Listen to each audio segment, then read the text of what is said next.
Mas gostaria de destacar 2 pontos. O primeiro ponto é que realmente o Rio de Janeiro vive um fenômeno de desenvolvimento extraordinário. Deixa eu fazer uma confidência antes de começar, porque ele foi um dos diretamente responsáveis por esse porto aí, viu? Só para vocês saberem, ele batalhou quando trabalhava com o Wagner Witter, como secretário, para ir lá para a gente poder trabalhar a região do porto, que sabia que nós estávamos mexendo com a mina em Minas Gerais, que precisávamos de uma saída portuária. E o Delmo foi um dos diretamente responsáveis por essa criação aí. Obrigado. Bem, até uma coisa engraçada, Paulo, comentando sobre isso, é o seguinte: houve um período na época que o Victor era secretário de Energia, Indústria Naval e Petróleo, né, do Estado, e toda semana, ou de 10 em 10 dias, nós recebíamos uma comitiva de chineses lá na secretaria na época, e esses chineses, eles nunca andam em pouco, não são poucos, né? Eles vêm 10, 15, e eles vinham inclusive escoltados por muitos parlamentares brasileiros que queriam ciceronear essas comitivas aqui pelo Brasil. E toda semana, então, um grupo queria vir para exportar minério de ferro pelo Porto do Rio, o outro grupo queria vir para exportar minério de ferro pelo Porto de Itaguaí, lá naquela época chamava-se Sepetiba ainda, né? E o Victor me falou: Delmo, olha, não dá, não tem como botar minério de ferro no Porto do Rio, e não tem como indefinidamente a gente só ficar pensando na região metropolitana do Rio de Janeiro, né? O Porto de Sepetiba é um porto com uma tendência uma possibilidade de ser um grande hub realmente de exportação de granéis minerais, mas não pode ficar sempre tudo concentrado na região metropolitana do Rio, né? Tem que ter lá, mas tem que ter no resto também. Então nós pegamos e preparamos um projeto de um porto integrado a uma mina, né? Bom, evidentemente, essa mina tinha que estar localizada nas áreas que não fossem as áreas que normalmente eram exploradas, né? E aí haviam essas jazidas, na época do grupo EBX, que tem uma tradição já nesse assunto, né? E nós tivemos a oportunidade então de preparar um projeto para um superporto para exportação de granéis minerais, principalmente minério de ferro, e também teria uma parte de desenvolvimento de uma base de apoio offshore, uma base marítima, e também uma perna para manipulação de granéis líquidos, né? O Rio de Janeiro produz uma quantidade de álcool, nada que seja assim em condições de se fazer exportação, mas de qualquer maneira o que nós estávamos mirando era o petróleo, né? Ninguém passa inconteste a uma mega reserva de petróleo como é a Bacia de Campos ou mesmo a Bacia de Santos, né? E o que os relatórios da Agência Nacional de Petróleo diziam com relação à Bacia de Campos? Que a Bacia de Campos tinha todos os indícios geológicos comprovados da existência de uma mega bacia abaixo da bacia em exploração, que era nada mais, nada menos do que o pré-sal também. Isso os relatórios da ANP diziam, né?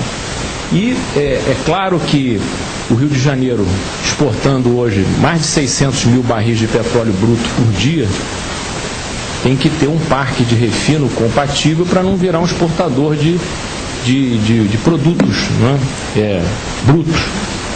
Nós não podemos, o Brasil não pode ficar na época da exploração do pau-brasil, né? E a riqueza, quando vem muito fácil, ela vai muito fácil também se ela não tiver um planejamento de uso, né? Bom, fomos então procurar investidores no exterior, como se faz normalmente, para esse superporto, e o investidor estava pertinho da gente na Praia do Flamengo, né? Fomos apresentar isso nos Estados Unidos, roadshow italiano, australiano. Na hora que falava para os caras que tinha que botar, olha, a nossa ideia é que tem que botar alguma coisa entre 800 milhões e $1 bilhão. Na hora H, apesar de toda a pujança internacional, na hora H eles não apareciam para conferir na mesa, né? E aí o Victor mostrou para o Ike Batista o projeto, e por coincidência, e não tão coincidência assim, né, as minas estavam apontando justamente para as áreas do quadrilátero ferrífero em Minas Gerais, onde não tinha exploração. Não tinha exploração porque não tinha transporte, né? Então isso é uma coisa constante na cadeia produtiva brasileira. Perdemos muitos negócios porque nós não temos um bom sistema logístico. Não adianta a China produzir caneta a 1 centavo se ela não conseguir colocar a caneta, por exemplo, no mercado de destino, num preço que seja competitivo. Então, isso foi o sucesso da Vale do Rio Doce, que é a logística integrada. Isso é o sucesso dos empreendimentos que a EBX sempre foca, até porque o planejador principal da Vale nada mais, nada menos do que o pai do Ike Batista, né? Então, o que ele fez na Vale é evidente que ele vai fazer nas empresas do grupo, né? E é o que tem barrado muita coisa no desenvolvimento do comércio internacional brasileiro.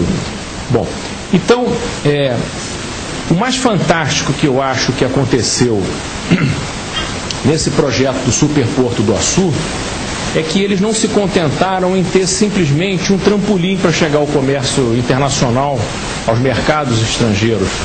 Estão planejando e estão implementando uma coroa industrial. Uma coroa industrial que não tem paralelo na América Latina, pelo menos na América Latina. Porque o projeto deles é um projeto que tem uma plataforma de aproximadamente 90 quilômetros quadrados de área, né?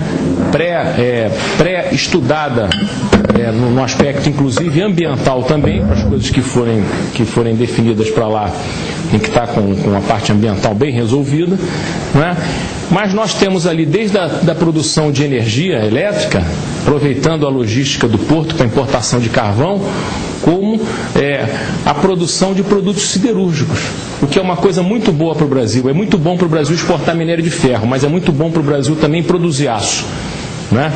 E essas produções de aço, inclusive das empresas que estão em processo de negociação com eles, né, em desenvolvimento de negócio, essas empresas já pensam, algumas delas, a produção inclusive de tubos, quer dizer, não só produz o aço, como numa outra etapa de industrialização já produz tubo, que é uma coisa que o Brasil importa bastante.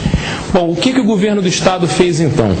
O nosso governador, ele tem uma postura assim muito municipalista.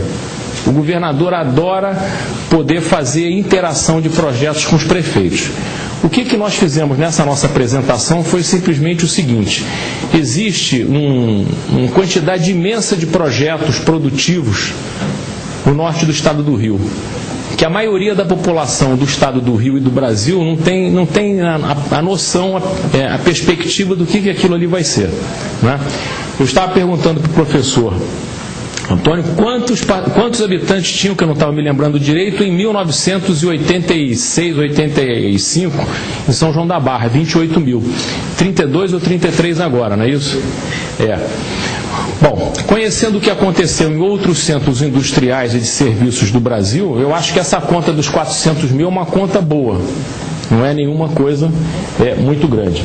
Eu não sei se... Paulo, você vai mostrar o complexo do porto com as indústrias? Não? Bom, então... Bom, a primeira coisa é a seguinte... porque eu acho que é um negócio tão magnífico que vale a pena. Não existe paralelo na América Latina uma área na beira do mar, junto a um superporto, um porto multipropósito, com 90 quilômetros quadrados para instalação de empresas pré-licenciado. Então é uma coisa que é um ativo que o Rio de Janeiro tem, que nenhum estado do Brasil tem. Essa é uma realidade. O Rio de Janeiro, então, só para fazer uma apresentação rápida do estado, né? Ele é um estado que está localizado na região sudeste do Brasil, né? O sudeste brasileiro é considerado a rótula logística da América do Sul, né? É muito importante a produção de soja no centro-oeste, é muito importante a produção das coisas no Rio Grande do Sul, no nordeste, só que a rótula logística passa em parte pelo Rio de Janeiro, né? Nós somos um estado com território de 44 mil quilômetros quadrados, é 0,5% do território brasileiro, tem uma população considerável de 8% e tem um PIB que é da ordem de 11% do PIB brasileiro, né? E isso é um outro ativo, então, muito importante. O que é isso? Isso é muito mais do que o PIB do Chile. O Chile, que é considerado o país mais organizado